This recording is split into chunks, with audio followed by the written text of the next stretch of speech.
अस्सलाम वालेकुम फ्रेंड्स, उम्मीद है आप सब लोग खैरियत से होंगे। अभी मैं ऑफिस के लिए निकल रहा था तो मैंने सोचा कि एक वीडियो बना लें और आज की वीडियो का टॉपिक है गोल्ड। अच्छा, पहले बात करते हैं भाई कि ना ये मैं बात जो वीडियो बात करूंगा, ये मैं करूंगा गोल्ड बार्स की, जो 24 कैरेट के गोल्ड के कॉइन्स होते हैं, बार होते हैं, मैं उनकी बात कर रहा हूँ। मैं ज्वेलरी की बात नहीं कर रहा क्योंकि ज्वेलरी में डिडक्शंस वगैरह बहुत होती है तो ना, और आप प्रीमियम भी पे कर रहे होते हैं। जबकि गोल्ड बार जो होते हैं वो एक रॉ फॉर्म में गोल्ड होता है। ये एक रॉ फॉर्म में गोल्ड होता है जो आपको अपने जो आपको ना, मतलब कि उस पर ना कोई डिडक्शन ज़्यादा नहीं होती। अच्छा, अब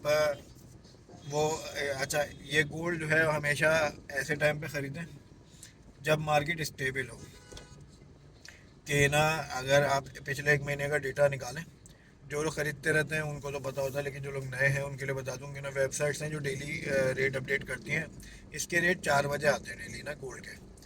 तो आप पिछले एक महीने का ना वेबसाइट्स के थ्रू या गूगल गूगल में करके गोल्ड के ना रेट निकालें और ये देखें कि ना यार, पिछले एक महीने में अगर 5-10 हज़ार रुपये का ही डिफरेंस है ना गोल्ड के पैसों में, तो इसका मतलब है कि गोल्ड अभी स्टेबल है, ख़रीद लें।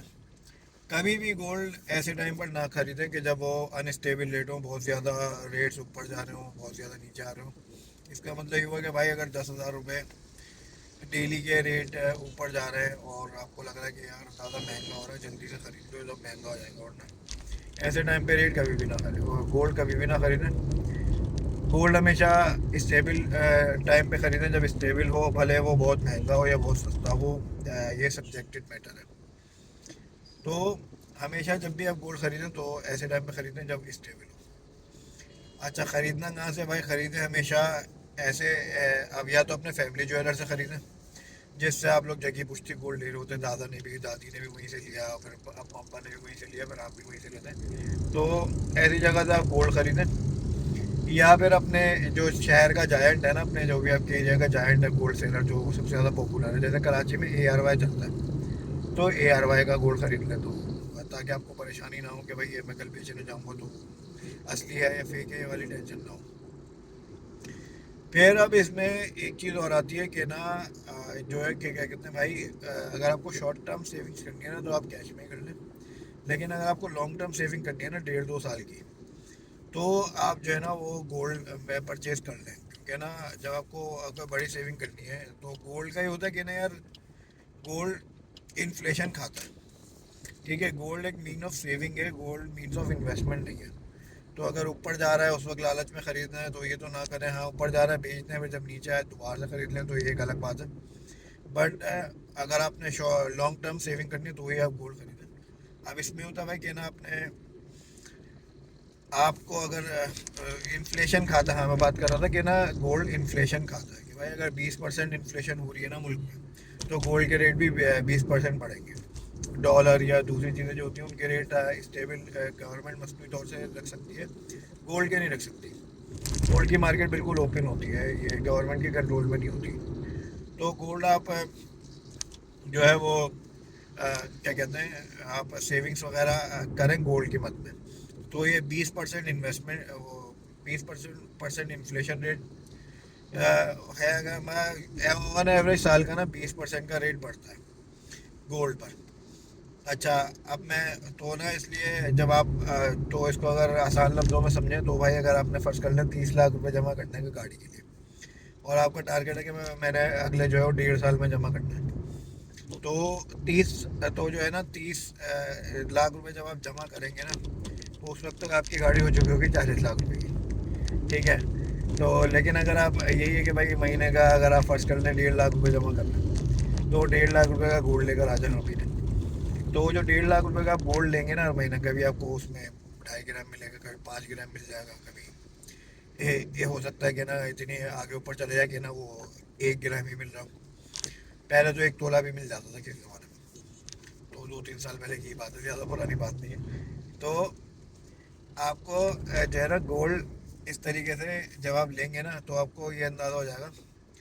तो जब आप उसको बेचने के लिए जाएंगे ना भाई, तो आप क्या पॉसिबिलिटी है कि ना, अगर आपकी गाड़ी का रेट 40 लाख रुपए हो गया ना, तो गोल्ड का रेट पॉसिबिलिटी यही है कि ना 45 लाख रुपए हो जाए उस वक्त तक।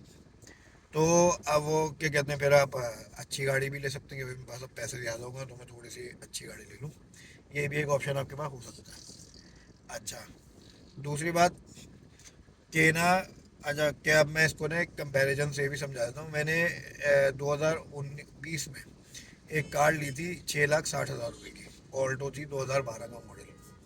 ठीक है भाई। फिर वो 3 साल रखने के बाद मैं, अच्छा उस वक्त गोल्ड जो है वो गोल्ड के रेट के मुताबिक उस वक्त जो है ना 6,60,000 रुपये का साढ़े साढ़े 6 तोला गोल्ड आता था। फिर ये हुआ कि ना, मूविंग फॉरवर्ड 3 साल के बाद जब मैंने वो गाड़ी बेची तो 9,25,000 की हो गई थी। सही है। तो जब बेची, इन्फ्लेशन के चलते गाड़ियाँ भी महंगी होती हैं, उस वक्त तक 6 तोला गोल्ड का रेट हो गया था तकरीबन 14 लाख समथिंग। तो और अगर आज की बात करें तो आज जो वो सेम गाड़ी जो है, सेम मॉडल की वैल्यू है अराउंड 13 लाख रुपये, 2012 की जो ऑल्टो है। सही है। लेकिन अगर आज हम गोल्ड की बात करें कि भाई 6.5 तोला गोल्ड जो है वो कितने का है, तो आज के रेट के मुताबिक अराउंड 27-28 लाख रुपए का बनता है।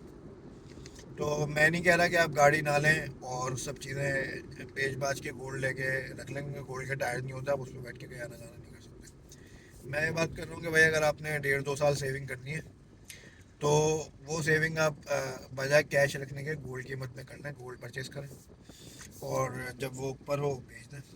कभी कभी स्टेबल होता है भाई कि ना, नॉट नेसेसरी कि हमेशा ऊपर ही जाए। कभी कभी स्टेबल रेट भी होते हैं तो आपको गोल्ड के हो सकता है कि ना जितने का आपने लिया है उतने का तो एटलीस्ट बिक ही जाएगा।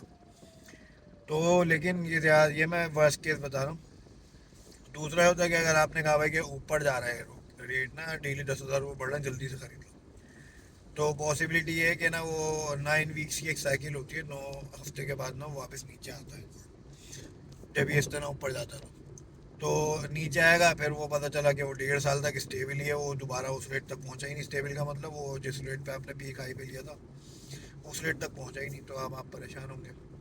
तो इसलिए गोल्ड जो है उस वक्त खरीदें हमेशा जब स्टेबल हो, भले महंगा हो या सस्ता हो, स्टेबल रेट पे आप गोल्ड खरीदें, क्योंकि स्टेबल रेट से हमेशा ऊपर ही जाता है, जो स्टैट्स मैंने देखे पीछे। कुछ लोग कहते हैं यार नीचे आ गया तो फिर क्या करेंगे, तो भाई आपके, अब अगर आप अपने पेरेंट्स की बात करें तो वो उन्होंने 3,000 रुपये का गोल्ड तोला बताएंगे लिया था। तो ये 3,000 रुपये तो वापस नहीं जाएगा। या अगर मैं बात करूँ, मैंने 2020 में सबसे पहले लिया था, 1 लाख रुपये तोला था उसका, ये 1 लाख पे भी नहीं जाएगा दोबारा। और अगर बात करें अभी जो है भाई के ना, दो 1 साल पहले, हाँ 1 साल पहले 2.5 लाख रुपये तोला था, ये 2.5 लाख पे भी नहीं जाएगा दोबारा। कोई रेवोल्यूशन आ गई तो एक अलग बात है। बहरहाल लेकिन ऑन जो स्टैट्स होते हैं ना उसके मुताबिक ये गोल्ड कभी भी नीचे नहीं जाता। तो इसलिए मेरा मशवरा हमेशा होता है कि आपको जब भी लॉन्ग टर्म सेविंग करनी हो आप गोल्ड में करें, गोल्ड परचेज करें और फ़ायदा उठाएं। Thank you.